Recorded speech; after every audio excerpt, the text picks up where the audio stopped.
ঢলা আৰক্ষী থানাৰ অন্তৰ্গত বৰমুৰা মিৰিপথাৰ গাঁৱত খেদি খেদি সন্দেহজনক ড্ৰাগছ সহ 3 যুৱকক আটক ৰাইজৰ। যুৱক 3জনৰ ঘৰ বাগজান আৰক্ষী থানাৰ অন্তৰ্গত বিষ্ণুপুৰ গাঁও আৰু কৰদগুৰি গাঁৱত। আটকাধীন যুৱককেইজন ক্ৰমে সুৰজিত মৰাণ, বিপ্লৱ মৰাণ, বিক্ৰম মৰাণ। নগদ ধন এটা কণ্টেইনাৰত 36 গ্ৰাম ড্ৰাগছ জব্দ কৰে ঢলা আৰক্ষীয়ে। জানিবলৈ পৰা মতে ড্ৰাগছ বিক্ৰী কৰা শংকৰ নামৰ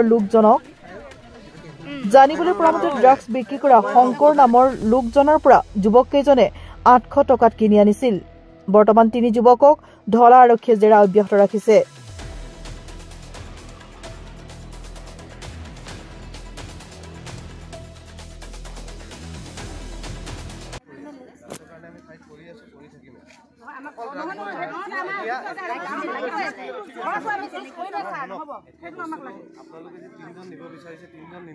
আমি এজন হেলো নেকি আমি দেখাবগে লাগিব আমি থকা খান কি আমাক নহলে গাঁৱৰ ৰাস্তা এতিয়া যে আমি এৰেষ্ট কৰি ললো এতিয়া যদি কিবা এটা হয় এতিয়া আপোনালোকে মানে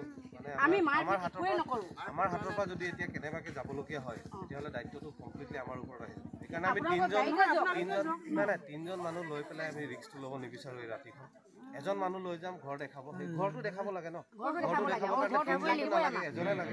সেই এজন আমি লৈ যাম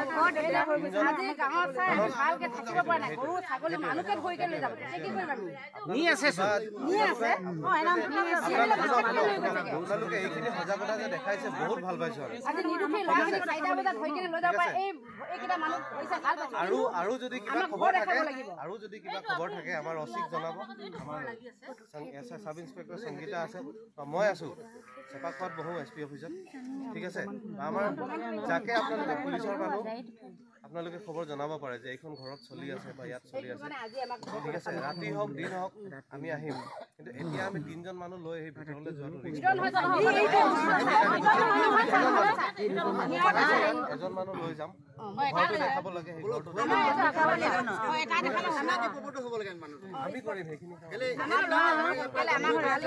মই অলপ পিছত আহি আছো।